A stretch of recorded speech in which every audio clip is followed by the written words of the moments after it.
Hello, knowledge seekers. In this episode of 20-Minute Books, we delve into Superior by Angela Saini, a piercing exploration of the dark history and troubling resurgence of race science. This 2019 publication meticulously traces how the ideology of biological race emerged from the Enlightenment and how its insidious roots continue to spread subtly into the fabric of the 21st century. Saini confronts us with a stark reality. Despite overwhelming evidence of our genetic similarity, the notion of race still permeates scientific discourse in ways many are reluctant to acknowledge. Angela Saini, a distinguished British journalist, BBC radio presenter, and the recipient of several prestigious awards, including the European Young Science Writer of the Year and the American Association for the Advancement of Science Gold Award, brings rigorous scrutiny and investigative prowess to this subject. Building on her previous works, Geek Nation, How Indian Science is Taking Over the World, and Inferior, How Science Got Women Wrong, which was acclaimed as the Physics World Book of the Year, Saini's Superior is a must-read for those who seek to dismantle myths and understand the complexities surrounding the concept of race. This book is a crucial read for students and aficionados of human biology, genetics, and anthropology. For anyone who earnestly seeks the truth behind the science of race, Superior is an eye-opening and educational journey. Furthermore, it serves as a vital resource for people of color, individuals belonging to minority groups, and essentially anyone invested in the conversation about diversity, equity, and the misuse of science in societal contexts.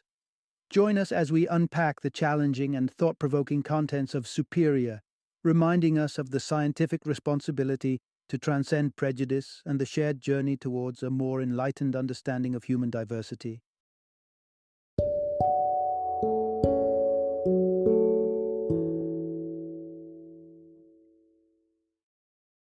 Superior, The Return of Race Science. Introduction: Unraveling the tangled threads of race science and its enduring myths. Imagine stepping within the hallowed halls of the world's grandest museums, the towering edifices like the Metropolitan Museum of Art in New York or the sprawling expanse of the British Museum in London. What draws your attention? Where do your feet take you instinctively? For many, it's the exhibits that echo their ancestry, like the rich tapestries of Indian galleries or the eloquent silence of the Greco-Roman statues. What drives this quest to trace our roots within museum walls? What profound connection exists between our origins and our race? We're about to delve into the tangled history of race science, exploring and dismantling the myths that have given it life, despite the most advanced scientific insights confirming that race isn't grounded in biology, but rather in social constructs shaped by language and culture. Our journey will take us through the classification systems of humanity that once seemed logical to the establishment, challenge the supposed biological underpinnings of intelligence, and witness the ways history is being reshaped by those in power. Let's embark on this exploration, unraveling the complex weave of race science to reveal the truths beneath. Before we proceed, a word of caution. This script involves descriptions that may be disturbing, as it touches upon themes of sexual violence and murder. If you feel this could affect you, please exercise care when listening. By the end of this exploration, you'll gain fresh perspective on the legacy of Carl Linnaeus and his impact on perceptions of humanity, the reality behind perceived differences in intelligence among various racial groups, the political manipulation of historical narratives to suit contemporary ideologies. Part 1: Archaeology's Darker Side, a tool for reinforcing racial hierarchies. 4 millennia have passed since our planet was shared by various species of upright walking, tool-using relatives. Homo sapiens, however, stood the test of time, while Neanderthals, Denisovans, and Homo erectus faded into the annals of history. One may wonder, does our survival signify an inherent superiority? This question has not only intrigued the curious mind, but has also sparked a contentious belief, one that extends beyond comparing Homo sapiens with its extinct cousins. A dangerous and divisive idea emerged, suggesting a hierarchy of worth within the human species itself. Various civilizations, from the ancient Egyptians to the European conquerors of new worlds, have grappled with a troubling assumption. Could some groups of Homo sapiens be more human, more evolved than others? Archaeologists and scientists have been digging, quite literally, for evidence to fuel such debates. Key insight ahead. Archaeological studies have not been immune to notions of racism. Let's consider two prominent theories about the origins of Homo sapiens. In the West and in Africa, a popular narrative is the out of Africa hypothesis, a belief that underscores a singular African cradle for all humanity, with waves of migration populating the globe in prehistoric times. In contrast, in China, the multi-regional hypothesis has gained traction. Proponents here argue for the simultaneous evolution of humans in various global regions, rather than a single African exodus. These explorations into our past might seem solely academic, but they've been anything but benign. During the peak of the Enlightenment, when European thinkers set the baseline for human classification, the earliest archaeological endeavors focused on European fossils, fostering a Eurocentric view of human evolution. As Europeans spread their empires worldwide, they encountered indigenous peoples who didn't fit their constrained definitions of humanity. This perceived deviation was used to rationalize horrific acts of colonization and oppression. The multi-regional hypothesis harkens back to these biased beliefs of the Enlightenment, sparking notions that certain kinds of humans outstrip others in terms of evolution. Yet, despite our pursuit of the ultimate origin narrative, one thing eludes us: certainty. We've collectively agreed that human rights should be universal, recognizing our shared humanity. So the question remains, why do we keep searching for divisions when our common humanity should be enough? Part 2. When science wears a mask of racism, it's comfortable to envision science as a realm governed by objectivity, a relentless quest for the truth that stands apart from the influence of societal biases. Yet, the individuals behind scientific inquiries, scientists themselves, are people shaped by the same prejudices that pervade broader society. Take, for instance, Carl Linnaeus, the Swedish botanist renowned for devising the system we use to classify life forms. He held the view that human beings, much like plants and animals, could be sorted into categories based on their physical traits. But Linnaeus's classifications transcended mere descriptions of physicality. They evolved into a pecking order of human types, with rankings ingrained in prevailing prejudices of the time. Indigenous Americans were branded red and subjugated. Language that imbued racial categorizations with value judgments, effectively wielding science as a tool to cement racial hierarchies. Here's the crucial takeaway. Racism has a history of masquerading in the guise of scientific truth. The era of European colonialism was rife with convictions about racial superiority and inferiority. Proponents of these views sought out biological justifications to reinforce their dominance. If certain races were inherently inferior, so the argument went, colonial subjugation was not only justified but necessary. In the 1800s, an American physician, Samuel Cartwright, concocted a diagnosis he labeled drapetomania, a supposed mental disorder that caused enslaved Africans to flee captivity. By asserting that black individuals' natural state was one of enslavement, Cartwright lent a veneer of scientific credibility to the perpetuation of slavery. As science marched on, racism adapted to its rhythm. Darwin's theory of evolution gave birth to eugenics, the belief that selective breeding could enhance human traits like beauty or intelligence. Eugenics found a disturbing degree of acceptance, gaining traction from London to Berlin, where it underpinned the atrocities of the Holocaust in the quest for an unblemished Aryan race. In the United States, it spurred legislation endorsing the forced sterilization of those viewed as unfit, including criminals, mentally ill persons, and individuals of lower economic status. Science thus becomes a shrouded figure, a bearer of truths deeply disfigured by the prejudices of its practitioners.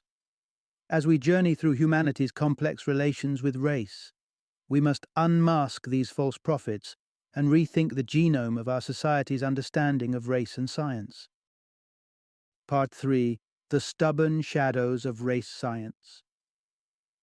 In the glare of modern sensibilities, the grim chapters of eugenics seem like relics from an era of ignorance and insensitivity, yet the undercurrents of race science have not been completely banished from our collective consciousness. Some vestiges have proven resilient, with laws supporting involuntary sterilization lingering on the books until 1974 in Indiana and until as recent as 1996 in Japan. The end of World War II marked a crucial turning point, casting race science into disrepute. Scholars who once contributed to this field found their work shunned by reputable journals. Anthropologists embarked on a mission to dismantle the archaic concepts of racial differentiation. Echoing this shift, in 1949, an alliance of scientists and dignitaries formed UNESCO with the goal of countering racism and advocating for human solidarity. Despite these efforts to discredit race science, a stubborn dedication to it persists in some quarters. Here's the central point. Although discredited, race science endures in the beliefs of a tenacious few. By the middle of the 20th century, scientists began to invalidate long-standing myths surrounding race. Ashley Montagu, an anthropologist, contested the idea of significant genetic disparities among human populations as early as 1942. His assertions received concrete validation in 1972 when geneticist Richard Lewontin revealed that individual genetic variation within any given population is greater than variations between populations. This insight gained further support from a study in 2002 corroborating Lewontin's findings. Mark Jobling, a genetics professor, articulated that even if a catastrophe left only the people of one country, 85% of human genetic diversity would persist, an indicator of our tight genetic kinship owing to our species' relatively recent emergence.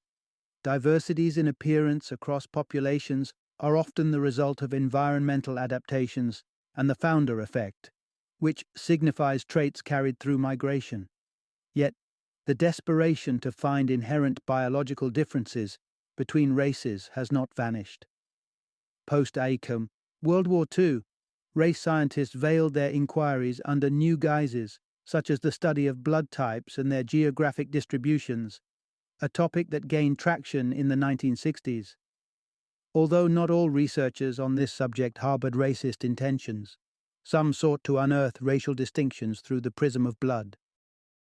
Part 4. The Rebranding of Race Science in the Modern Era. The year 1960 marked a turning point for Reginald Ruggles Gates, a frustrated race scientist repeatedly snubbed by established scientific journals. His solution? Launch his own publication. Partnering with a former Nazi scientist and a British eugenicist, Gates gave birth to the Mankind Quarterly, a journal claiming to present legitimate scientific research, yet its content primarily served as fodder for political rhetoric.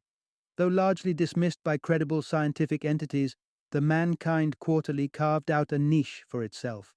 Its contributors, undeterred, adopted the moniker race realists, branding their approach as one grounded in hard, irrefutable scientific fact. The core message here is: race realism is the modern-day incarnation of race science. Distribution of the Mankind Quarterly might be relegated to the obscure recesses of the internet, but its writers have still managed to seep into mainstream awareness. Take Jared Taylor, a figure associated with white supremacy and the founder of the American Renaissance Foundation. This organization is a nexus for individuals with a penchant for racism, neo-Nazism, and eugenics. The label race realist is bandied about at their gatherings, an attempt to distance themselves from outright racism and assume the guise of neutral truth seekers. Jared Taylor isn't solely recognized in extremist circles. His notoriety extended into mainstream political discourse when Hillary Clinton called him out as a Donald Trump supporter in a 2016 campaign ad. Taylor epitomizes the emboldened attitude of white nationalists in recent times. There's an emerging contingent claiming to oppose political correctness, illustrated by the harrowing events of a neo-Nazi rally in Charlottesville, Virginia in 2017, which led to tragic violence and loss of life. Anthropologist Jonathan Marks points out that race science persists because certain factions, often aligned with conservative politics, continue to bankroll race research. Their aim? Craft and promote policies that perpetuate societal inequalities, dressing these policies in the respectable garments of scientific rationale. In doing so, they conveniently meld the concepts of race and culture, well aware that while biological race is widely discredited, cultural differences are recognized and accepted. The ultimate goal of these self-styled race realists is to erect impediments to social progress under the guise of science where, in reality, no such barrier should exist. Part 5. The Evolving Language of Pseudoscientific Racism. In 1998, as an anthropology professor at the University of California, Berkeley, Jonathan Marks encountered an intriguing email in his inbox. It was from Steve Saylor, a journalist known for his writings in the National Review, a conservative publication. Saylor's proposition? An invitation for Marks to join an email forum for intellectuals to discuss human variability. Marks, having authored a textbook titled Human Biodiversity, where he celebrated cultural differences, had a very different take on the concept of biodiversity compared to Saylor and the forum members. To them, biodiversity was a euphemism for racial disparities, a modern twist on an age-old tradition of race science. Herein lies an important point. The lexicon of race science is continually rewritten. The year 1991 saw the launch of the Human Genome Project, aiming to map out human DNA. Concurrently, Luigi Luca Cavalli-Sforza, an Italian geneticist and a proclaimed anti-racist, initiated the Human Genome Diversity Project. Cavalli-Sforza's intent was not to demarcate rigid genetic boundaries between people, but rather to investigate the intriguing statistical prevalence of specific genes in particular groups. To explore this genetic variability, Cavalli-Sforza was drawn to isolated populations, theorizing that less genetic mingling might hold clues to these patterns. His mission was to leverage this information to debunk racial stereotypes, yet echoes of archaic race science could still be heard. Terms like race morphed into population, and racial differences transitioned into human variation. Despite the change in terminology, the crux of the issue remained. How would analyzing these genetic divergences promote inclusivity rather than further entrench divisions? To those harboring racist ideologies, the specifics of human distinctions are immaterial. What counts is the mere existence of differences. To truly progress our conversations on race, we must resist the inclination to segregate people through our language. It's not about finding new terms for old concepts, but about challenging the very urge to categorize humanity on such divisive grounds. Part 6. How Race Narratives Shape and Threaten Our Collective Identity. The year 1903 brought an archaeological revelation to Cheddar Gorge in Somerset, England, with the discovery of the skeletal remains dubbed the Cheddar Man. Initial speculation painted a portrait of a short, well-fed man with curly hair, rosy cheeks, and pale skin. However, in a 2018 bombshell, DNA analysis revealed the Cheddar Man likely had dark skin, sending ripples through English society and challenging many Britons' views of their ancestral identity. Here's the essential takeaway. Race crafts a narrative about who we are, a narrative that can be perilous. Contemporary ideas of race are closely tied to physical traits. Yet, Research into the appearance of ancient humans shows that our predecessors varied significantly in looks, not just across time but also from one another. It's often assumed that light skin is a distinctly European trait. However, the San hunter-gatherers of southern Africa, holders of the most ancient genetic lineages known to us, were light-skinned. This suggests that light skin existed in human genes even before the migrations into Europe, contradicting the notion that dark skin tones were never native to the continent. Many find it challenging to reconcile their current self-concepts with these reshaped historical truths. Anchoring our identity to these mutable narratives can lead to dangerous attempts to contort history. In 2018, in India, Hindu nationalist politicians initiated an official effort to reshape historical narratives to align with their religious texts, presenting myth as reality. This revisionism extended to educational frameworks and directives for archaeologists to confirm the existence of mythical entities. Geneticists were enlisted in this pursuit of a glorified past, and dissenting scientific voices became targets of vilification. These acts of religious nationalism laid the groundwork for heinous justifications of violence, as demonstrated when two government officials supported individuals accused of a heinous crime against a Muslim girl, driven by the fervor of perceived ancestral supremacy. This chilling instance exemplifies how the erroneous belief in a noble lineage can unleash egregious acts against humanity. It underscores the critical need for a vigilant examination of how we allow race-based narratives to define our identities and the potentially devastating implications of clinging to such distorted views. Part 7. Unraveling the true influences on intelligence. Imagine the Bajau, a nomadic community thriving amidst the Southeast Asian seas, their lives fluidly entwined with the undulating ocean. Renowned for their breathtaking diving skills, they hunt beneath the waves, holding their breath with seemingly inhuman endurance. This ability, as research has unearthed, is linked to their enlarged spleens, a remarkable adaptation to their aquatic lifestyle. This evolutionary marvel of the Bajau raises the question: could certain groups have similarly evolved cognitive traits, such as heightened intelligence? Here lies a contentious domain within psychology: the examination of racial disparities in IQ scores.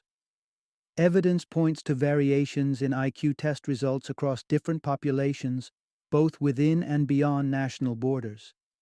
Yet, these gaps in cognitive performance are almost entirely attributable to environmental contexts.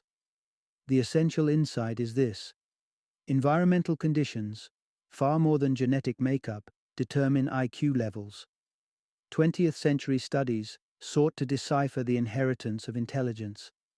Notably, Thomas Bouchard's 1979 research on twins raised apart suggested a substantial genetic component to IQ.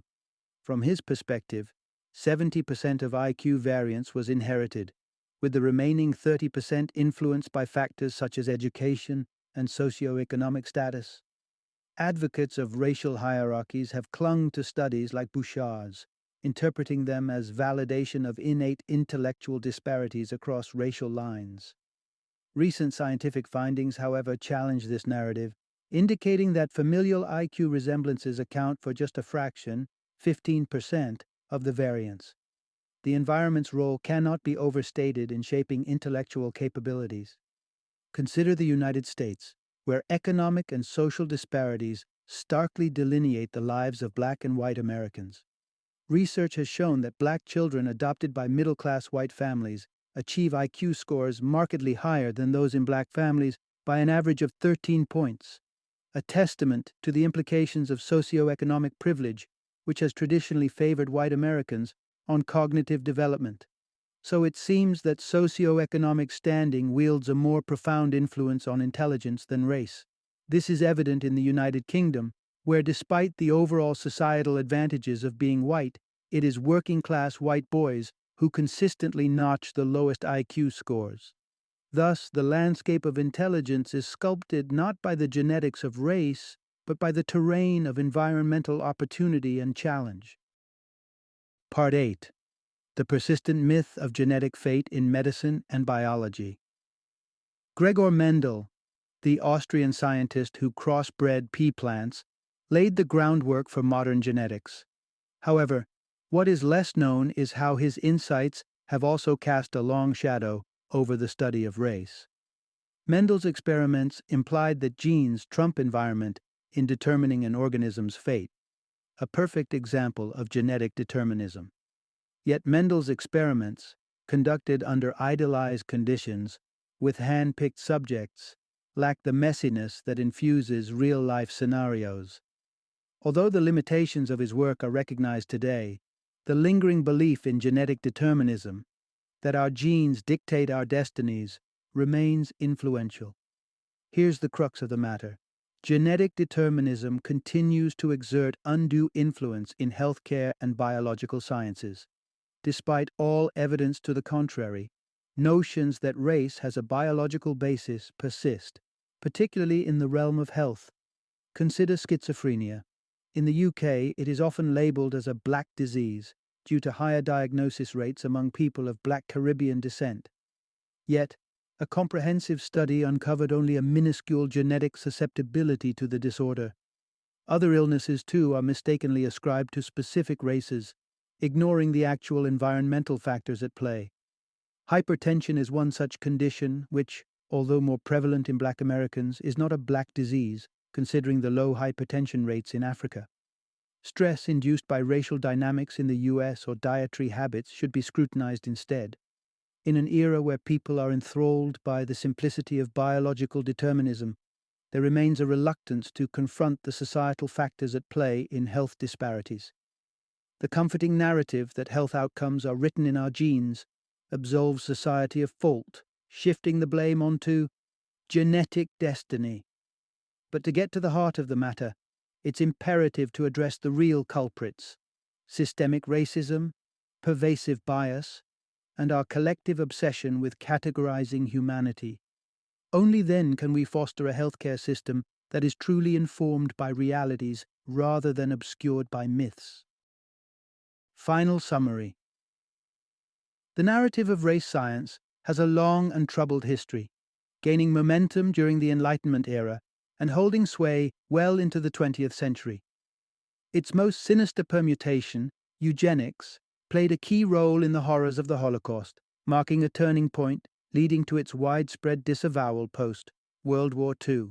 Notwithstanding the mounting evidence against its scientific validity and the global acceptance of more enlightened views, race science has managed to persist, taking on new forms and infiltrating various domains. Race, while deeply interwoven with our sense of self and our connection to our lineage, fails to stand up to biological scrutiny. As a social construct, its implications stretch far beyond physicality, influencing perceptions, politics, and power dynamics. In grasping this reality, we're better positioned to discard the fallacies of the past and embrace a future where we see beyond the superficial divides of race to the shared humanity beneath.